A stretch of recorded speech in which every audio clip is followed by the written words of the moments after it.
देखिए इस क्वेश्चन में 6 का पार्ट है, 2020 का सेट 1 कोड XA है और इसमें इन्होंने कहा कि सिद्ध करो ये फलन x बराबर 2 पर संतत है लेकिन अवकलनीय नहीं है, यही तो लिखा है। और तुम लोगों को ये सिखाया भी गया कि जितना भी मॉड फंक्शन होता है वो जहाँ पर ये 0 हो रहा होता है वहाँ पर कंटिन्यूअस तो होता है लेकिन अवकलनीय नहीं होता। ये 2 पर कंटिन्यूअस तो होगा, संतत तो होगा लेकिन अवकलनीय नहीं होगा। जैसे इसके बारे में बताओ। अच्छा, मॉड ऑफ x माइनस 3, क्या ये x बराबर 3 पर संतत होगा? तो जवाब है हाँ, x बराबर 3 पर संतत होगा ये, लेकिन अवकलनीय नहीं होगा। तो लेकिन इस बात को हमें प्रूव करना है, तो प्रूव कैसे करेंगे? सबसे पहले हेडिंग डालोगे x बराबर 2 पर सातत्य का परीक्षण, x बराबर 2 पर सातत्य का परीक्षण। तो कंटिन्यूटी चेक करने के लिए 3 चीज़ें होती हैं, क्या? LHL, RHL और F2 तीनों बराबर होने चाहिए। अगर बराबर हैं तो कंटिन्यूअस होगा। तो यहाँ लिखेंगे left hand limit is equal to limit x tends to 2 पर चेक करेंगे तो 2 निगेटिव fx। नेक्स्ट स्टेप में हो जाता है लिमिट h टेंस टू 0। अच्छा, 2 निगेटिव तो 2 माइनस h, 2 निगेटिव तो 2 माइनस h। अब बताओ 2 में घटाएंगे तो 2 से छोटा होगा कि बड़ा? 2 में घटाओगे 2 से छोटा होगा कि बड़ा? 2 में घटाएंगे तो 2 से छोटा होगा, और जब 2 से छोटा है तो ये फंक्शन यूज़ होगा। इसे आप fx कहो, x की जगह 2 माइनस h रख दो, माइनस लगा ही है आगे, x की वैल्यू 2 माइनस h रखो। यहाँ पे x की वैल्यू क्या लिखी? 2 माइनस h माइनस 2, 2 और 2 कैंसिल, h को आप 0 कर दो, माइनस h को 0 किया, कुल मिला के रिजल्ट 0 ही आया। तो लेफ्ट हैंड लिमिट इज 0।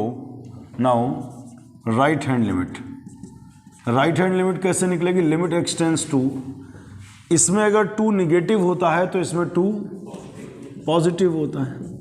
आगे बढ़ते हैं, अगले स्टेप में हमेशा लिमिट h टेंस टू 0 होगा, और 2 पॉजिटिव तो 2 प्लस h, 2 पॉजिटिव तो 2 प्लस h। अच्छा, 2 में जोड़ोगे 2 से बड़ा होगा, 2 से बड़ा है तो ये वाला फंक्शन यूज़ होगा। इसे आप fx कहो, x की जगह पे 2 प्लस h रख दो, x की जगह क्या लिख दो? 2 प्लस h माइनस 2, 2 और 2 कैंसिल, h को 0 लिख दो, तो कुल मिला के लेफ्ट हैंड लिमिट और राइट हैंड लिमिट कैसी हो गई? बराबर। अब x बराबर 2 पर फंक्शन की वैल्यू, ये बताओ x बराबर 2, यहाँ पे बराबर लगा है ना, बराबर इसमें है कि इसमें है? फर्स्ट वाले में है। तो x बराबर 2 पर इसमें 2 रख दो, F2 यहाँ पर भी 2 लिखो, 2 माइनस 2 मतलब 0। अब आप ध्यान देना, left hand limit, right hand limit और F2 तीनों कैसे हैं? बराबर हैं। तो लिखेंगे चूंकि left hand limit, right hand limit और F2 तीनों बराबर हैं, इसलिए x बराबर 2 पर फलन क्या है? सतत है, या लिख दो संतत है। Function is continuous at x is equal to 2। आगे आते हैं। अगला जो क्वेश्चन है इसमें 2 बातें कही थी। x बराबर 2 पर सातत्य चेक करना था, हो संतत है। x बराबर 2 पर अब हमें चेक करना है क्या ये अवकलनीय है, अवकलनीयता की जांच। अवकलनीयता कैसे चेक करते हैं हमने आपको पीछे बताया होगा, ये पूरा टॉपिक था एक। x बराबर 2 पर कंटिन्यूटी चेक करनी है और डिफरेंशिएबिलिटी चेक करनी है, अवकलनीयता चेक करनी है। अवकलनीयता चेक करने का मतलब उसकी लेफ्ट हैंड डिफरेंशिएबिलिटी और राइट हैंड डिफरेंशिएबिलिटी दोनों कैसी होनी चाहिए? बराबर। तो यहाँ लिखेंगे लेफ्ट हैंड डिफरेंशिएबिलिटी, इसका भी फॉर्मूला याद होगा आपको, लिमिट x टेंस टू 2 पर चेक करें तो लिखते थे 2 निगेटिव fx माइनस fa बटे x माइनस a। अब a की जगह पर यहाँ क्या लिखना होगा? 2, क्योंकि चेक किस पर कर रहे हैं? चेक कर रहे हैं 2 पर। अगले स्टेप में हमेशा h टेंस टू 0 होता है। अच्छा, 2 निगेटिव तो 2 माइनस h, जहाँ जहाँ x है वहाँ पे 2 निगेटिव तो 2 minus h minus F2, 2 negative तो यहाँ पे भी क्या होगा? 2 माइनस h माइनस 2, 2 और 2 कैंसिल। अगले स्टेप में limit h tends to 0, F2 minus h कैसे निकालोगे? 2 में घट रहा है तो 2 में घट रहा है, 2 से छोटा होगा, 2 से छोटा है तो ये वाला फलन यूज होगा। इसे fx कहो, x की जगह पे 2 माइनस h रख दो, माइनस x की जगह पे क्या लिखोगे? 2 माइनस h x की जगह पे 2 माइनस एच माइनस 2। और F2 कैसे, x बराबर 2 पर तो यहाँ 2 लिख दो, x बराबर 2 पर F2 तो यहाँ पे 2 लिखोगे तो क्या होगा 2 माइनस 2 बटे में क्या है माइनस एच, 2 और minus 2 cancel, limit h tends to 0, minus minus क्या हो गया प्लस का h, और 2 माइनस 2 कितना हो गया 0 बटे minus H, limit h tends to 0, h में 0 गया h बटे minus H, H H cancel, limit h tends to 0 minus 1, जहाँ जहाँ h है वहाँ वहाँ 0 रख दो, h है ही नहीं तो रखोगे क्या, कुल मिला के लेफ्ट हैंड डिफरेंशियबिलिटी आएगी कितनी, लेफ्ट हैंड डिफरेंशियबिलिटी कितनी आई -1। अब हम क्या निकालेंगे राइट हैंड डिफरेंशियबिलिटी। दोनों में अंतर देखिएगा, राइट हैंड डिफरेंशियबिलिटी में क्या होगा, ध्यान से देखिएगा, यहाँ पे 2 निगेटिव है तो यहाँ क्या होगा 2 पॉजिटिव, fx माइनस F2 बटे x माइनस 2। देखो ध्यान से देखो कि दोनों तरफ सेम वैल्यू है या नहीं है, बिल्कुल जो इधर लिखा है वही उधर लिखा है, अंतर केवल इतना है इसमें 2 निगेटिव होता है उसमें 2 पॉजिटिव होता है। अच्छा 2 निगेटिव तो हो जाता है 2 माइनस एच, और 2 पॉजिटिव तो क्या हो जाता है, अगले स्टेप में हमेशा h टेंड्स टू 0 होता है, 2 पॉजिटिव तो क्या हो जाता है 2 प्लस एच माइनस F2, यहाँ पे 2 पॉजिटिव तो 2 प्लस एच माइनस 2, 2 2 कैंसिल। अब क्या करें, 2 में जोड़ोगे 2 से बड़ा होगा, 2 से बड़ा है तो ये वाला फंक्शन यूज होगा, इसे fx कहो, x की जगह पे 2 प्लस एच लिखो तो 2 प्लस एच माइनस 2, F2 देखिएगा F2 x बराबर 2 पर, x बराबर 2 यानी यहाँ पे 2 लिखो तो 2 माइनस 2, 2 माइनस 2 कितना हो जाएगा 0 बटे h, 2 और 2 क्या हो गया कैंसिल हो गया। आगे बढ़ते हैं, लिमिट h टेंड्स टू 0, यहाँ पे लिखा है h, अच्छा 2 में 2 जाएगा वो तो 0 कट ही गया, उसे कोई मतलब नहीं है, h h कैंसिल क्या बचा 1। अब जहाँ जहाँ h हो वहाँ वहाँ 0 रख दो तो h है ही नहीं तो वैल्यू कितनी आई 1। अब आप देखो लेफ्ट हैंड डिफरेंशियबिलिटी अलग है, राइट हैंड डिफरेंशियबिलिटी अलग है, तो यहाँ लिखेंगे LHD और RH बराबर नहीं है। इससे क्या पता चलता है कि x बराबर 2 पर फलन अवकलनीय नहीं है, अवकलनीय मतलब कंटिन्यूअस तो है बट डिफरेंशिएबल नहीं है। क्लियर। देखिए करना ये है कि इसका न्यूनतम और अधिकतम मान हमें दोनों निकालना है, और ये रैखिक प्रोग्रामन का क्वेश्चन है, लीनियर प्रोग्रामिंग का। तो पहले तो इन सभी असमीकाओं का हमें हल ग्राफ पर करना होगा, ठीक है। तो पहली हेडिंग ये वाली पड़ेगी, x plus 3y less than or equal to 60 का हल समुच्चय। तो यहाँ लिखेंगे इस असमीका के संगत रैखिक समीकरण निम्नलिखित है, लेस देन हटाओ बराबर लगाओ। इसको ग्राफ पर खींचना है और ग्राफ पर लाइन को ड्रॉ करने के लिए एटलीस्ट 2 पॉइंट्स की ज़रूरत होती है। तो यहाँ लिखेंगे ये रेखा एक्स एच को जहाँ काटेगी वहाँ वाई ज़ीरो करेंगे तो x की वैल्यू कितनी आएगी 60, और वाई एच को जहाँ काटेगी वहाँ x ज़ीरो करोगे तो 3 से उधर कटेगा, 3 दूना 6 20 आएगा। तो ये लिख देना, ये रेखा एक्स एच को बिंदु A 60,0 पर और वाई एच को बिंदु B 0,20 पर प्रतिच्छेद करती है, ठीक है। अब देखिए इसको ग्राफ पर ड्रॉ करते हैं, ये एक्स एच है और ये वाई एच है। 10-10 का ले लीजिए आप, 10, 20, 30, 40, 50, 60, इधर भी ले लो 10, 20, 30, 40, 50, 60। अब देखिए x पर 60, y पर 0, x पे 60, 10, 20, 30, 40, 50, 60, x पे 60, y पे 0, x पे 0, y पे 20, x पे 0, y पे 20, 10, 20 ये। तो अब स्केल रखोगे, पटरी रखोगे और लाइन ड्रॉ कर दोगे। तो जैसे ये लाइन खिंची तो हुआ क्या, ये पूरा जो प्लेन आपको दिख रहा था ये 2 भागों में बट गया, एक इस तरफ और एक उस तरफ। इसके बाद क्या बताया गया था कि अगर मूल बिंदु संतुष्ट करे तो इसका हल इधर होगा, नहीं संतुष्ट करे तो हल उधर होगा। तो 0 0 से संतुष्ट कराने पर, 0 0 से संतुष्ट कराने पर x को क्या लिखोगे 0, y को क्या लिखोगे 0, लेस देन और इक्वल टू 60। x को 0 लिख दो, y को 0 लिख दो, तो ये 0 कुल मिला के 0 आया। 0 लेस देन और इक्वल टू 60 जो सही है गलत है? सही है। क्यों भैया? 0 हर धनात्मक संख्या से क्या होता है? छोटा होता है। तो मूल बिंदु इसको संतुष्ट करता है, यानी इसका हल किधर होगा? मूल बिंदु की तरफ होगा। मतलब हमें नीचे ही रहना है। कहाँ रहना है? इस लाइन के नीचे रहना है। तो लाइन भी लिख दो जरा, कौन सी है ये? x + 3y is equal to 60 and the points are 60, 0 and 0, 20। Next हम आते हैं अगली लाइन पे, x + y ग्रेटर देन और इक्वल टू 10 का हल समुच्चय। लिखेंगे इस असमीका के संगत रैखिक समीकरण निम्नलिखित है। ग्रेटर देन हटाओ, बराबर लगाओ। अब इस लाइन को ग्राफ पे ड्रॉ करना है। पता करो ये रेखा x अक्ष y अक्ष को कहाँ पे काटती है। x अक्ष को काटेगी, वहाँ क्या होगा? y 0।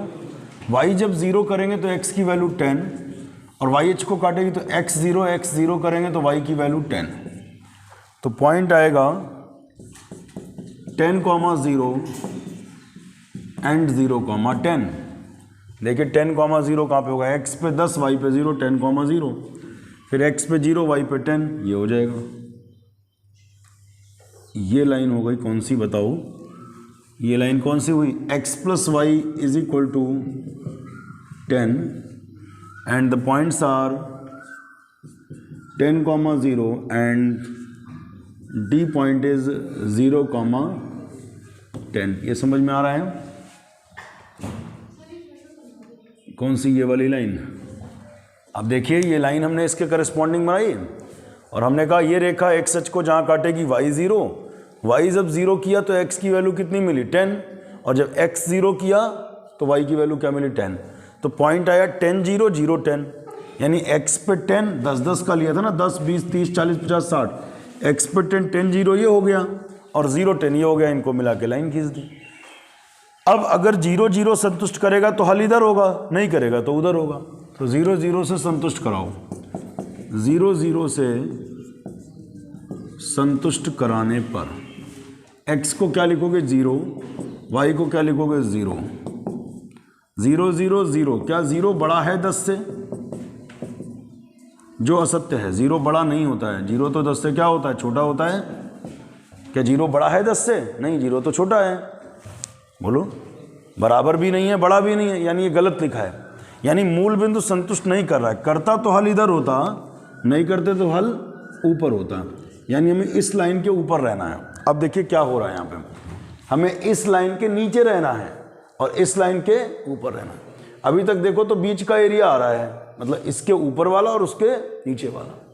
लेकिन अभी तो कई समीकरण हैं, ये हल हो गई, ये हल हो गई। अभी तो ये 3 बची हैं ना, तो इन तीनों को हमें देखना होगा। देखो तो कैसे इनको करेंगे। अगली हेडिंग पड़ेगी x लेस देन और इक्वल टू y का हल समुच्चय।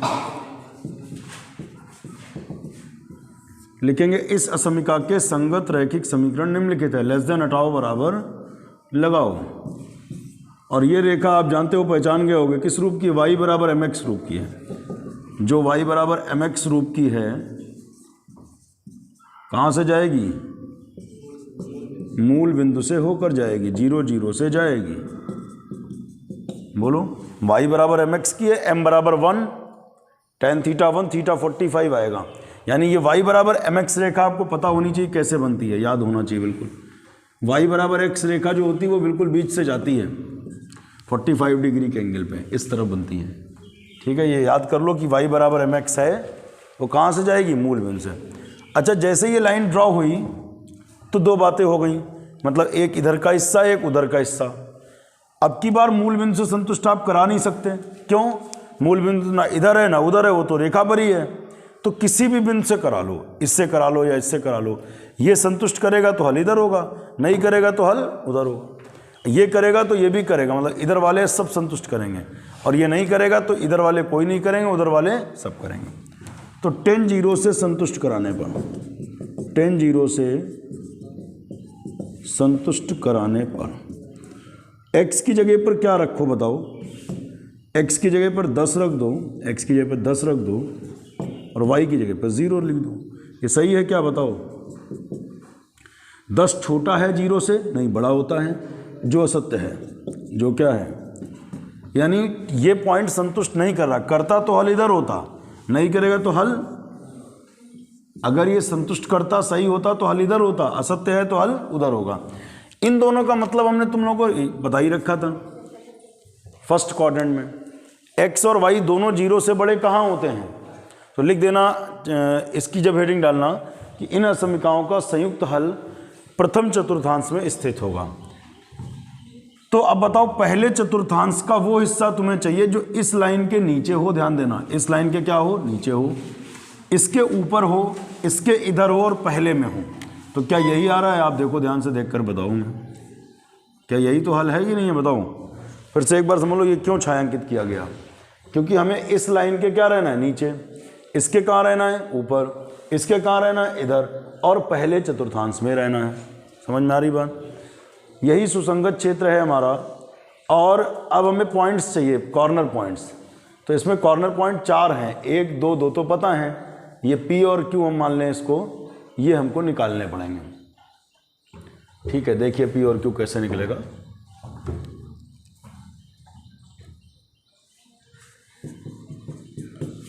तो P और Q पॉइंट्स कैसे निकालोगे?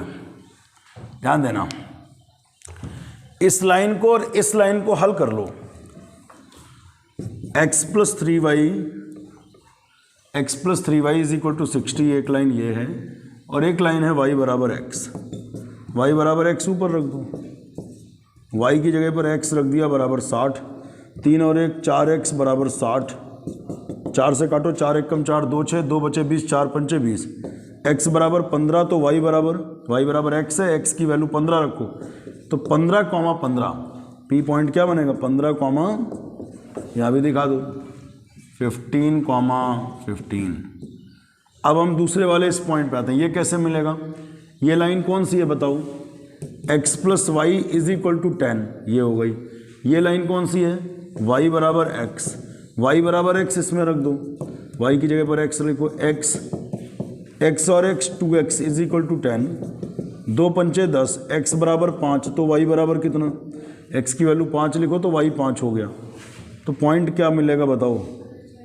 Q पॉइंट हो जाएगा 5,5। क्या हो जाएगा? ये हो गया 5,5। और हमें सारे कॉर्नर्स पता हैं और कॉर्नर्स पे हम उद्देश्य फलन का मान निकालेंगे। जो मैक्सिमम होगा वो मैक्सिमम, जो मिनिमम होगा वो मिनिमम। रीज़न ये है क्योंकि क्षेत्र जो है वो परिबद्ध है। क्षेत्र कैसा है? परिबद्ध। पहले इतना क्लिक करो फिर आगे बताओ।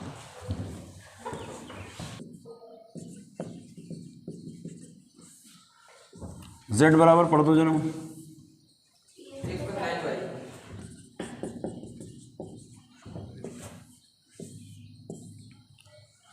Corners are 0,20, 0,10, 5,5 and 15,15। रखिए, सॉल्व करते हैं। चलिए इसको, x की वैल्यू 0 लिखो, 0 × 3 0। यहाँ पे 20 लिखो, 20 × 9 कितना होता है? 9 दूनी 18, 180। तो 180 आ गया। x को 0 लिखो तो ये टर्म 0। 10 लिखो, 10 × 9 90, तो 90 आ गया। x को 5 लिखो, 5 × 3 15, फिर यहाँ पे 5 लिखो, 5 9 45। 45 और 15 कितना होता है? 60।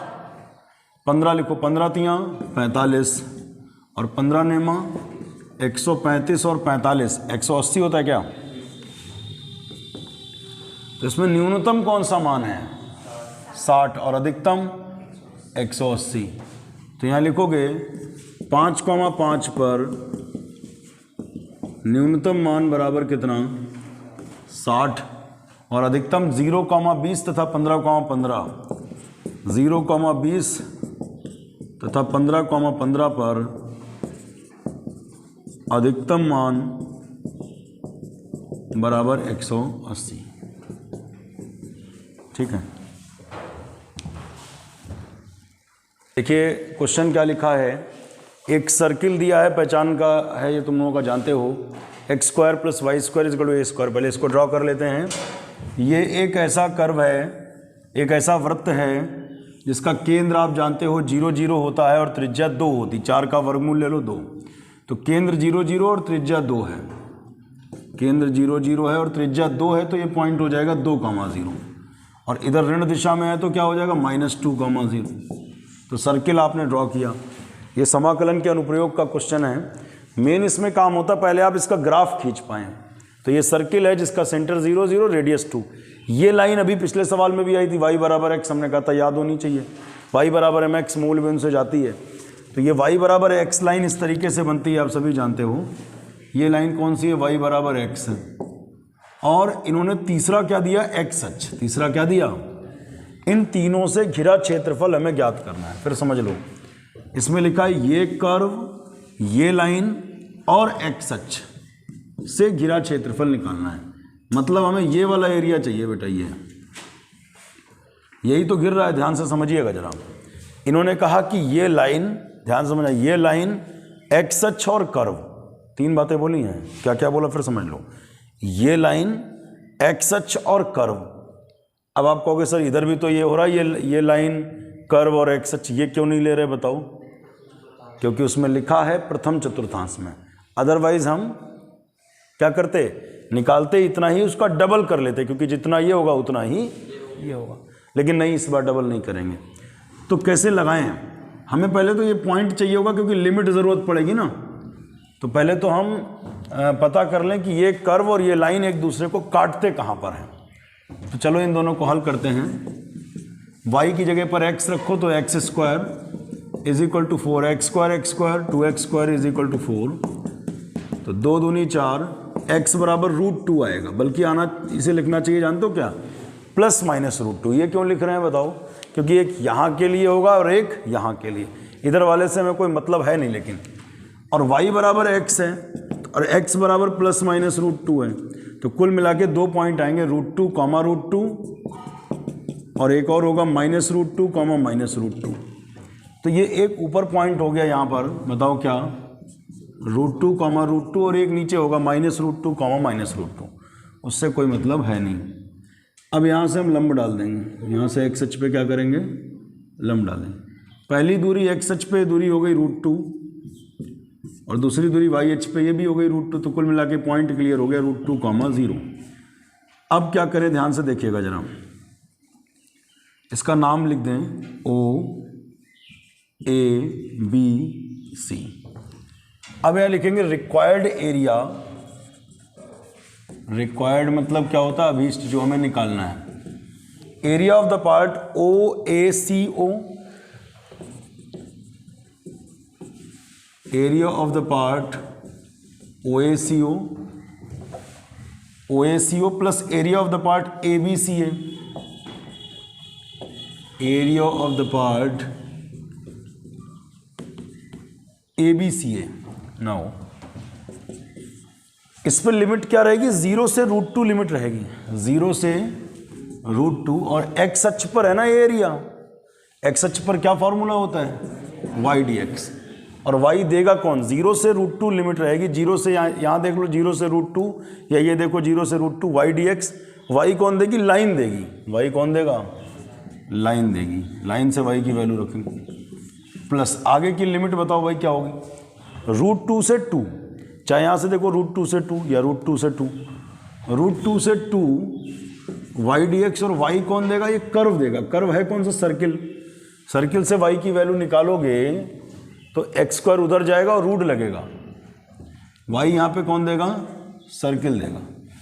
अब देखिए 0 से √2, लाइन से y बराबर क्या है बताओ, x है, तो बहुत सिंपल रहेगा इंटीग्रेशन, प्लस √2 से 2, सर्किल से निकालोगे तो x² उधर जाएगा, रूट लगेगा, √, 4 को लिख दो 2 का वर्ग, 4 को क्या लिख दो 2 का वर्ग, 2 का वर्ग वही 4, एक्स स्क्वायर उधर गया माइनस एक्स स्क्वायर प्लस उधर गया माइनस स्क्वायर है तो रूट लगेगा dx। आगे बढ़ते हैं, इंटीग्रेट करो। यहाँ पे घात 1 है, 1 में 1 जोड़ो 2/2, लिमिट लगा दो 0 से √2। इसका फॉर्मूला एक होता है लंबा वाला, क्या होता है, half x standard form plus a square sine inverse x upon a. Limit क्या लगेगी, √2 से 2। Upper limit minus lower limit. पहले यहाँ पे √2 लिखो, √2 का स्क्वायर 2, 0 लिखो, 0 का स्क्वायर 0 बटे में क्या है 2। यहाँ पे लिखो √2 का स्क्वायर 2, 0 का स्क्वायर 0 प्लस हाफ। यहाँ पे x को 2 लिखो तो 2 स्क्वायर बनेगा और 2 स्क्वायर में 2 स्क्वायर का जाएगा 0 तो पूरा टर्म 0। फिर 2 का वर्ग 4, यहाँ पे 2 लिखो, 2/2 कट जाएगा 1, साइन में 1 मान किसका 90 का। फिर यहाँ पे लिखो √2। अच्छा यहाँ समझिए, इसे करना पड़ेगा। x को क्या लिखोगे, √2। फिर यहाँ पे देखो 2 का वर्ग कितना हो जाएगा 4। यहाँ पे लिखो √2 का स्क्वायर कितना, √2 का स्क्वायर 2 प्लस 2 का वर्ग 4 साइन इनवर्स, यहाँ पे x की जगह लिखो √2/2।